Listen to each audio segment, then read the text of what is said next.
Hello, and welcome to Recapping with Delora and Ashley. Please follow us on Instagram, Facebook, and Twitter at Recapping Podcast. Also, rate, review, and subscribe to our show on your favorite podcast platform. We're on all the things. We want to hear your thoughts on the movies and shows we review. Leave us a comment on Apple Podcasts or our YouTube channel, and we will read them during the show. Or reach out to us on social media. We love talking all things entertainment and pop culture with you. Thank you guys so much for listening. Thank you. Baby, baby, baby, baby, baby.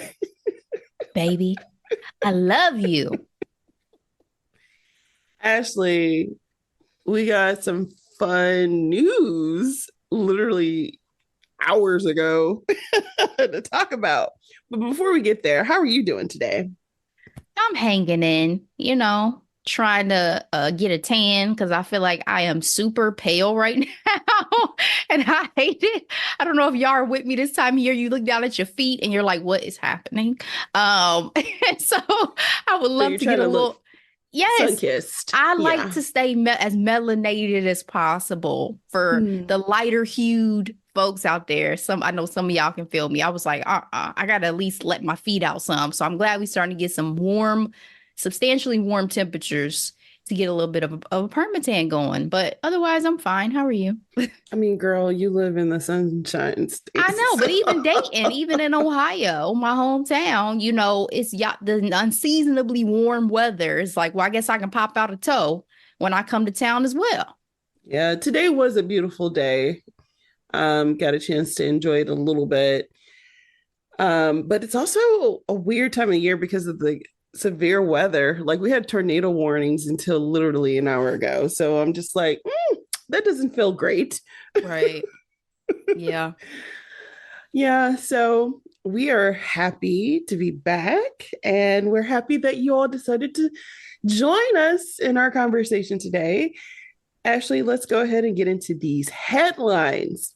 So the song I was attempting to sing at the top of this conversation, this recap, Ashanti and Nelly are expecting and engaged. This is an exclusive through Essence.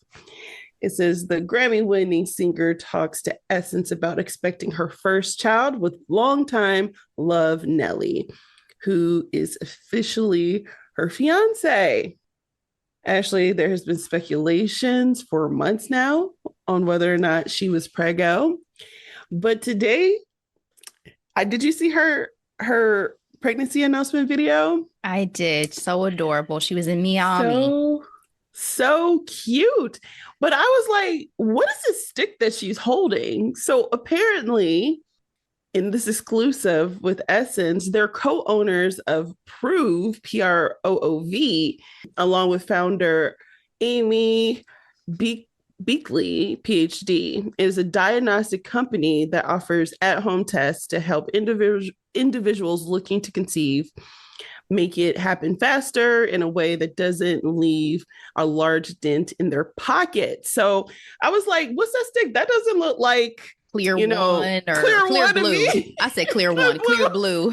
Okay, I was thinking the same thing. And I'm the one that actually used it to verify Amara. It was so funny. I had the pink one. What was it? First responder or something like that.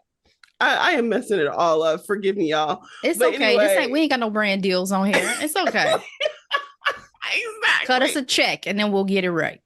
So I'm like, oh yeah, let me get those. And it gave me the line and the lines were unclear. I was like, no, I need my stick to talk to me. Okay. I need to say pregnant or not. I don't want to have to play this game. This ain't my type of test. Okay. I need you to spell it out. No, that makes clarity. Sense. So in the promotional video, that's what they're promoting. So I went to the website. It looks really cute and exciting, and I'm excited for their investment. Hopefully it goes well for them. I think I was talking about a different video. I was thinking you were talking about the one where she like stands up and she rubs her baby bump and all of that. I need to Oh, look the at one this I'm video. talking about is it's like they were saying, Sean, where are you? Where are you? And it's like she was backstage getting ready. And then she was like, they're like, how much time you need? Picks up the stick and says, I think I need 9 months. Yeah, nope, I haven't seen that. That's cute. They call her Sean though. Yeah, I thought so too. All right. So to give you an idea about this new chapter, this is Ashanti's first child. This is Nelly's fifth. He has a daughter, Chanel. This his fifth? I didn't know that. Son. He has a son, Cornell Jr. He has adopted Sean and Sydney Thomas, two children of his sister, Jackie, who died of leukemia in 2005. So, one big happy family. And Ashley, we talked about this previously. They reconnected last year after many years apart. Yes. I like to know your thoughts about this news. I have been rooting for them. I've said that since they rekindled their flame, spun the block and rekindled this flame. I love it. I was so happy to see it finally confirmed because, again, just like Halle Bailey, we knew it. And to hear that she's both pregnant and they're engaged, I'm like, yes. I mean, people, you got the people who love J-Lo and Ben and think that that's like the spin the block couple that really is doing their thing. This is my couple, and I want them to make this work. I cannot wait to see this cute baby. And we met Ashanti, so she's a friend of the pod, and Friend of the pod, lovely, so in lovely person and gorgeous, just as beautiful. Yes, if not more so than y'all could imagine. Absolutely. It's so like flawless. It's like, yes. Am I looking at a picture? Yes.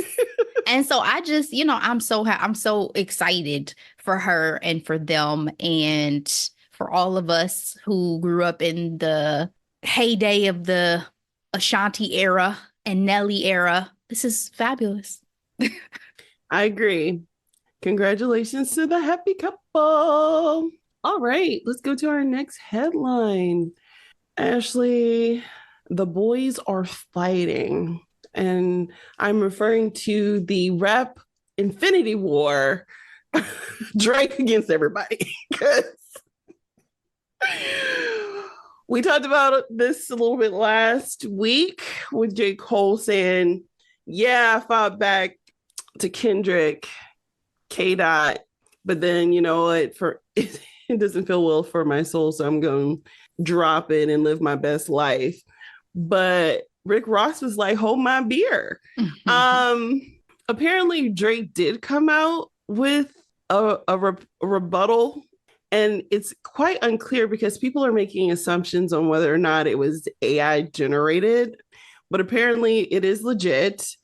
And it's called Push-Ups, and it talks about drop and give me 50. And in this response, apparently Rick Ross got some strays. Drake said this Negro's turning 50. Every song that made it on the chart, he got it from Jizzy. Ross swiftly followed up with his own disc called Champagne Moments, where essentially he kept referring to Drake as a white boy and that he gotten plastic surgery. When will this end, Ashley? And what is it about Drake? At this rate, he's the problem in my how I see it. He's the common denominator. Is it because he is the most commercially successful that he would be possibly the biggest target? I don't know. I have not paid that much. Yeah, I have not paid that much attention to the continued beefs. I remember when I saw Rick Ross was getting involved, so I'm like, what is it? What? I'm confused. From what we talked about last week between J. Cole and Kendrick, I'm thinking like, well, this is done. I didn't even think Drake was probably going to respond in that scenario. So I don't know why this is continuing to go on. I don't know what purpose anybody necessarily has, except I guess everybody's on the F Drake bandwagon. I never liked him anyway. And so, So you're saying everybody's haters. Is that what you're saying, Ashley? I mean, one could say they're haters, but I don't know the ins and outs of the industry or what they've experienced with him, right? Like Drake, I know Drake ain't no saint, and I know Drake does have things you can definitely crack on him for, from his some of his style and fashion choices of late to, again, I thought he possibly had his body done as well. To him being Canadian and from the, all the jokes, the grassy, all the things that anyone has ever been able to crack on Drake about continues to stand. And, this new era of rap guys is different anyway from what I grew up with. Like I realized the Yes. other day, I don't even know that I couldn't even tell the difference between some of these rappers now. Like it's like NLE Chopper and NBA Youngboy. I thought they was the same damn person when I looked at their pictures. So it's like I just don't. Me and this new generation, I just don't. I don't know nothing about them. So the fact that our generation is still doing these things and going at it, I'm like, okay. Exactly. So in this Drake rebuttal, he did go after Lamar, talking about his shoe size and the fact that he collaborated with acts such as Maroon 5 and Taylor Swift's Blood. And he apparently also mentioned that the artist on his label, Top Dog Entertainment, i.e. SZA, has suppressed Lamar in stardom. And SZA swiftly said, "This ain't got nothing to do with me." This ain't got nothing to do with me. Correct. FYI, I am looking at Drake versus Everybody explain this Vox article. So yeah, just another chapter in this saga, because I'm telling you, my eyes started glazing over when I started looking into some of the history and some of the slide discs.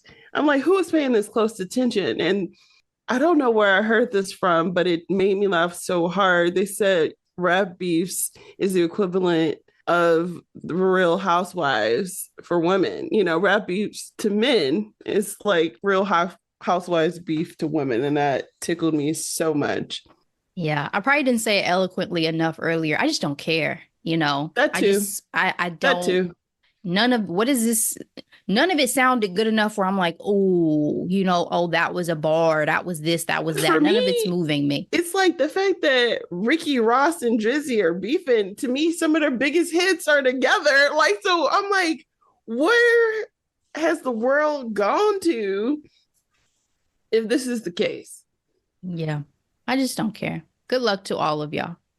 Speaking of Real Housewives, there's been a lot going on Bravo. And the two franchises that I did actually watch, Potomac and Beverly Hills, got a lot of movement going on. I was like, everybody got asked to not return. Like, Revamp. yeah, exactly.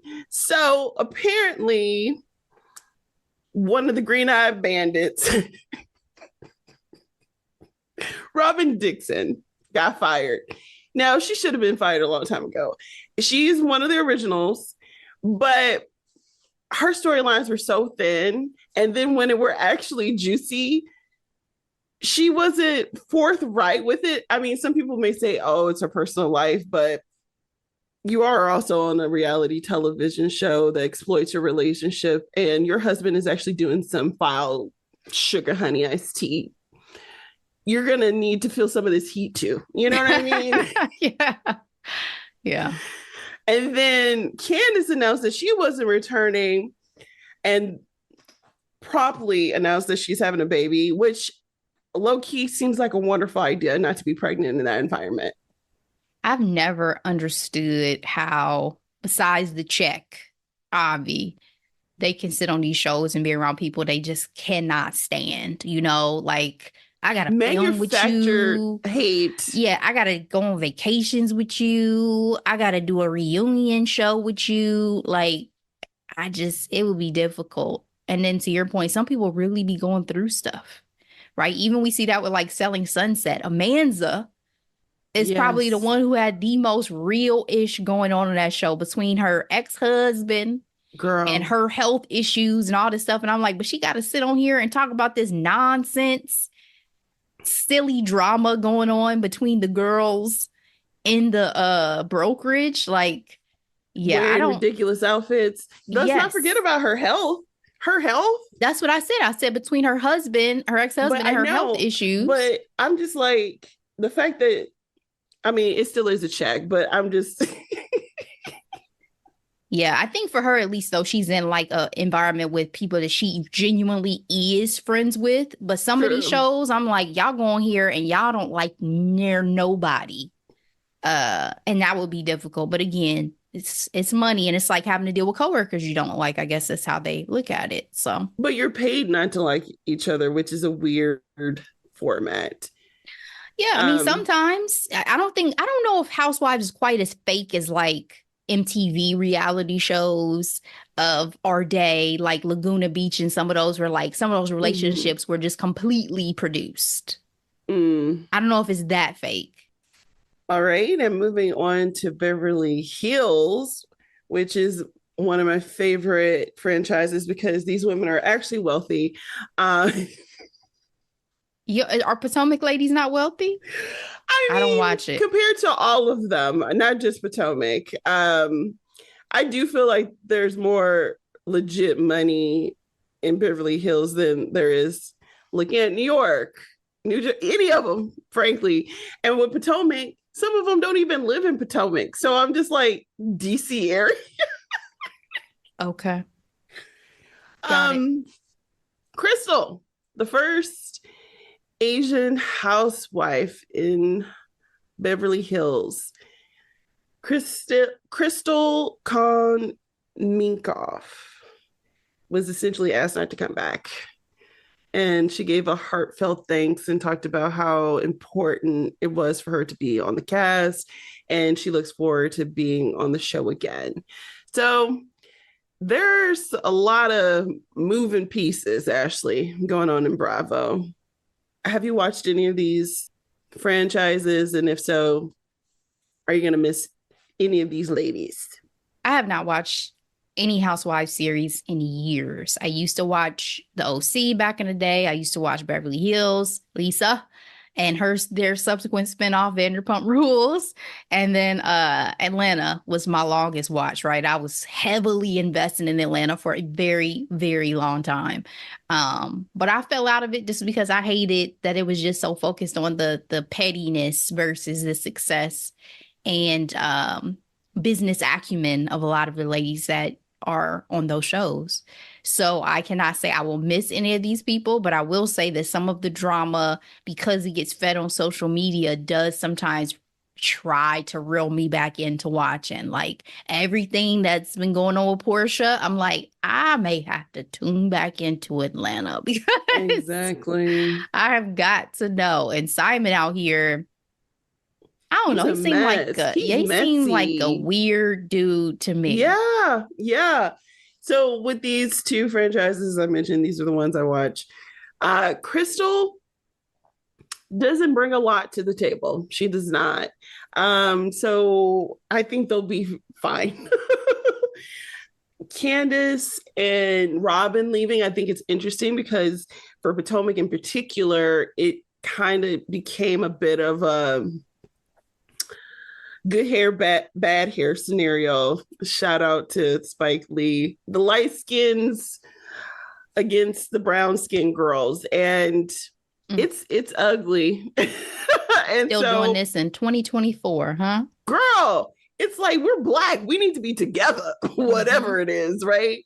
Mm-hmm. And I think it's interesting that one from each clique has left. I'll just say that much.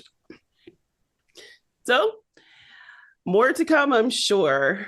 It should be interesting what the new cast dynamics are going to be. All right, let's go ahead and go to our next headline. All right, the WNBA has been having a moment, Ashley. They just recently had their 2024 draft, and I just want to talk about it because shout out to girl power. I mean, the WNBA has been very interesting to me personally because like when I was younger there was a petition to have, make it happen, and when it finally happened it was like who's gonna go, you know, who's going to go pro, because a lot of the women, literally the founders of the league, always wanted to be the first woman on a male basketball team. And then, now we have our own league. I was also tall as a kid, and I would never forget. I think we were at a Costco or Sam's Club. We were walking, and this man, I was wearing my shorts and I had long legs, and he was like, WNBA. Must be a black man. It was. I had to be like no more than like 13 years old. My family has never let that down, by the way. Gotta love black people. All right. With that being said, Caitlin Clark, number one. Number two, Cameron Brink. And then we have, I want to highlight Angel Reese coming in at number 7 because of the whole villain angle that they try to put her in. Ashley, have you followed anything around the WNBA or women's college basketball in the last couple of months? Love to know your thoughts. Absolutely. I have been so happy to see all of the celebratory excitement and viewership and all these things that are happening with women's basketball. I heard such great things about the college basketball March Madness run for women's basketball. I did not catch much, neither for men or women, but I love basketball. And I was like, okay, ladies, y'all really gonna have to make me start really tuning into some games and maybe attending some games. And so with the WNBA draft, I knew Caitlin Clark was going. I knew Angel Reese was going. Yes. Caitlin Clark, when I saw her salary and I saw the debate, that was my second. Yep. Around her salary, I was like, oh, wow. Oh, wow. Why are they playing in our faces talking about Clark will earn $338,000 over 4 years? So you mean to tell me she's going to be making $76,000 a year compared Correct. to the first round pick for the NBA that secured a $55 million 4-year contract? Correct. And we cannot forget Brittany Griner and all that went on with Russia and getting her back home. And it's like, why was she in that predicament in the first place? One of the stars of the league having to play internationally in the offseason to be able to afford a living. Right. Congratulations to her and her wife, by the way, who are expecting a baby. Yes. Congrats. But yeah, I mean, I partially blame myself for my thoughts on this, right? Because I can't beat on a drum and act like I am a regular watcher of women's basketball, because I'm not.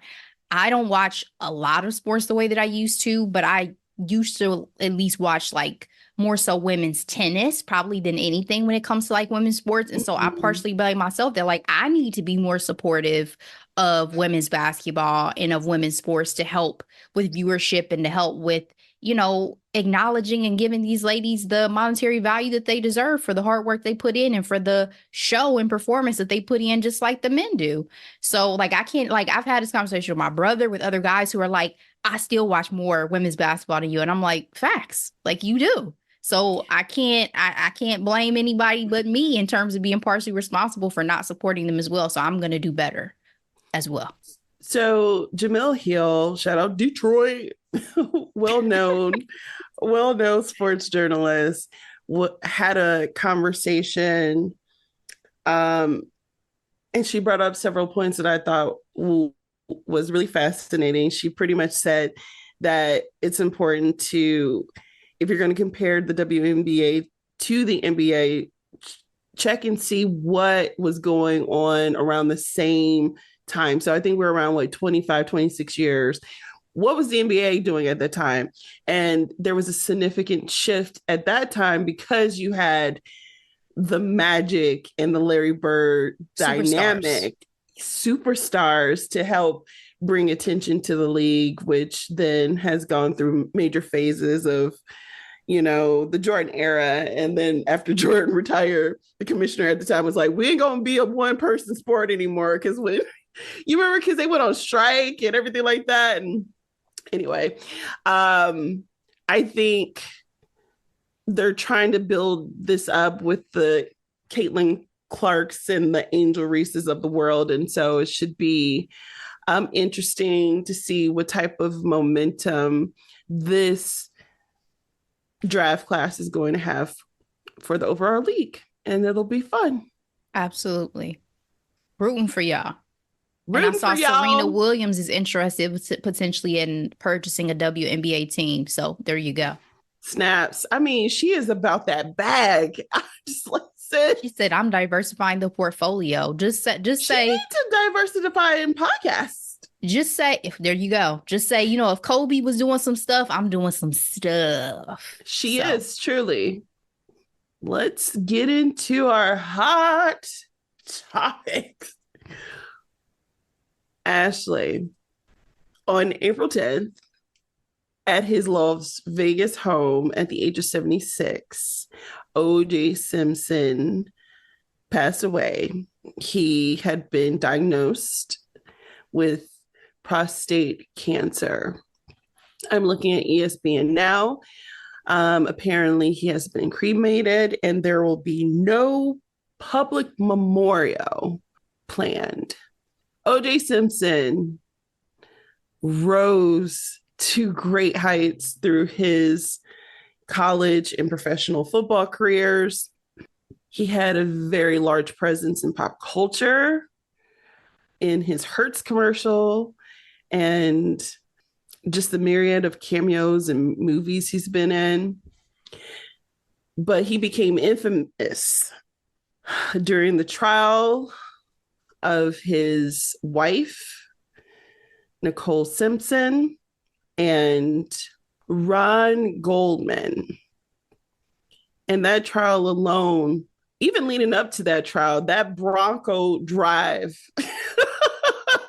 is stamped in our culture's canon.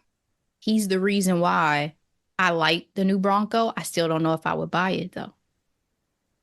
That's real talk. Side note, I legit, when I was looking for a car, was going to get a RAV4, but then I remember Kanye's lyric at the time. What do I do this for? Just to push a RAV4? And I was like, nope, thank you, though. So influential. I wonder how many people traded in their Honda Civic. Remember? Ashley. No, not Honda Civic. Honda Accord. Because Melissa Ford drives a Honda Accord. Remember that line? No. Yeah. I wonder how many people were like, oh, really? Okay. Got to get rid of you. Pop culture and stuff is so influential. I strongly consider getting an Impala because my boo at the time, T.I. said he liked his beat down low. That was the game who said that, by the way, about Melissa. Oh, my. Ashley, I texted you this week when the news broke, and I would love to know your reaction to the news of his death. I think I told you, and I still feel this way. I felt conflicted about how I was supposed to feel. You know what I mean? Because I'm not someone who wants to celebrate someone's passing or anything like that. Like I saw Caitlyn Jenner's response saying good riddance, which obviously way closer to the situation than I will ever be, way more knowledge about the situation than I will ever have. But I don't feel the same as I have when other prominent figures have passed away, because I do think OJ murdered Nicole and Ron. Like, I know it was controversial back in the day. I remember the trial. I remember being at my grandmother's house. I remember my family's response. But I can say, as I got older and I reevaluated the situation, I felt that he was, if not directly, the murderer was involved. So it's just he leaves a damaged legacy. Very much so. When I heard news of his death, I didn't believe it was real because I was scrolling through Twitter middle of the day and all I saw was praying for Chloe.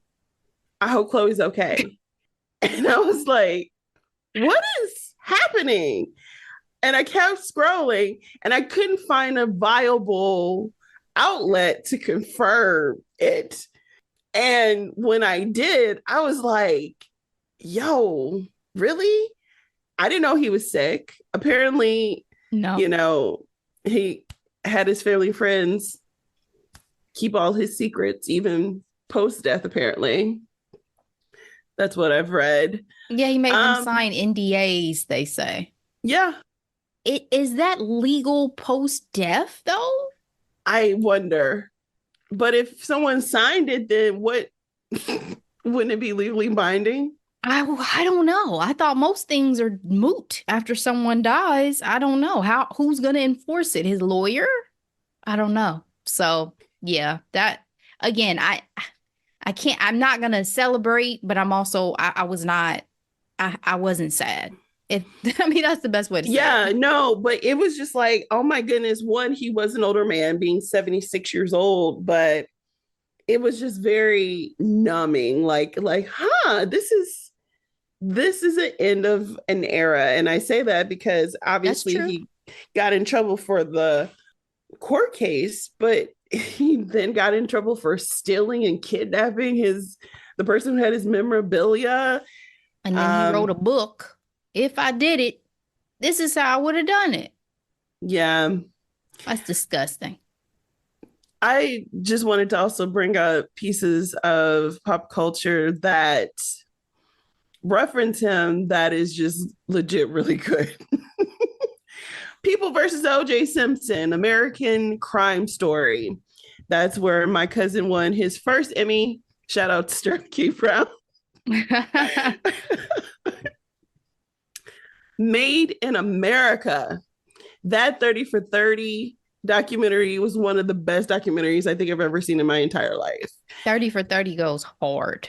Goes so hard. The way they were able to paint the temperature of the country leading up to his college years and then everything that went on after that, brilliantly done. Brilliantly done. I mean, it won a freaking Oscar for best documentary, and that I can agree on.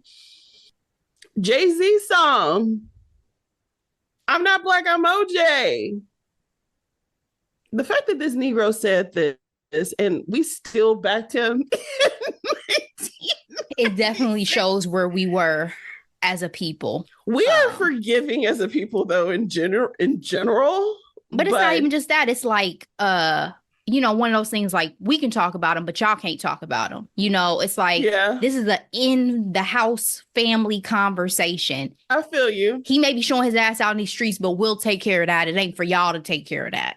Mm, yeah, And especially after Rodney King and everything, like, exactly. All right, Ashley. What a time to be alive. That's all I got to say to that. All right. Well, I do. I mean, thoughts and prayers out to his kids. Absolutely. Thank you, Ashley, for saying that. Um, because Lord knows the stress that they dealing with both sides of the family. Yeah. And they're notoriously private. I couldn't pick them out if anyone paid me. So, No. absolutely. Thoughts and prayers to his family. Would you ever go to Coachella? In my youth, I don't think I would go now. I'm not a outdoor festival. Don't necessarily not going to have possibly the best accommodations, huge crowds. Don't know what the weather is going to be like. I don't know if I have the energy for that in my 30s. It sounds like a young kid sport for sure. Yeah. Yeah, I'll go if I know there's air conditioning, seats, and water for sure. If I was a celebrity, because that's the thing, celebrities have a higher experience than the rest of us. Right? Absolutely. They be having entourages, they have assistants, They have comfortable stays. They have amenities, you know. They get in and out of the crowds. They have backstage access. You know, they do the thing. As a regular Yeah. commoner, as a peasant, I mean, our shout out to our girl Shamika. I know she made it to Beachella. Shout out to Shamika, girl. Now I that would have been mean, an experience. legendary, Yeah. legendary. Yeah, and the fact that Beachella is literally 6 years ago is kind of mind blowing. I've been seeing all the posts and I still rewatch Homecoming. I freaking love watching Homecoming. It's like watching it for the first time. It's so freaking good, Ashley. I'm like, it's so good. You can tell she put her heart and soul in that. But yeah, Coachella. This year, there's a lot of acts going on. And I just want to know, have you had the opportunity to see any of the performances? The few standouts for me personally that I was excited for. Chloe Bailey's set. She did a fantastic job. Victoria Monet, who needs to headline next year, if you ask me. Freaking No Doubt performed, bringing out Olivia Rodrigo. Jay Belvin brought out the Big Willie, Will Smith, singing his Man in Black smash hit. Like, Will looks so good. Like, I be forgetting. He'd be like reminding us every once in a while. He was like, I was a leading man for many, many years. I'm still your mama's favorite. Don't you forget it. Don't you forget it. And of course, headliners. We got Doja Cat out here. I feel like her set belonged in Whoville. Like, you know what I mean? Like, yeah, with the hairy dance moment with the blonde wigs, that was a moment for sure. She's so creative and so weird. She's so weird. Talking about, how does my demons look? Girl, what? I would be curious to like actually meet her and see if she is anything remotely like this for real, or if this is all just a put on. I really do believe deep down in my heart that she is just like, let me see what I can get away with. And does it, and doesn't give one fuck about it. Yeah, like she's different, man. But I guess some great artists are. It's very tongue-in-cheek with her for sure. Because it's like, is this how you really feel? Or are you doing this for the cash? When she did the post and showed like her hair up with the wig, I'm like, girl, I don't know. Who are you trolling? Who are you trolling at this point? We know you don't care. So. And then my favorite, doing her thing at Coachella.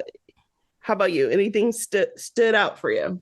Definitely Victoria. Definitely saw Will. And then Jhené Aiko, my boo, came out. Yes. Brought out Big Sean for their 2088 reunion. And I'm going to go see Jhené in concert. Cannot wait in July. So this is just warming me up for what I can expect.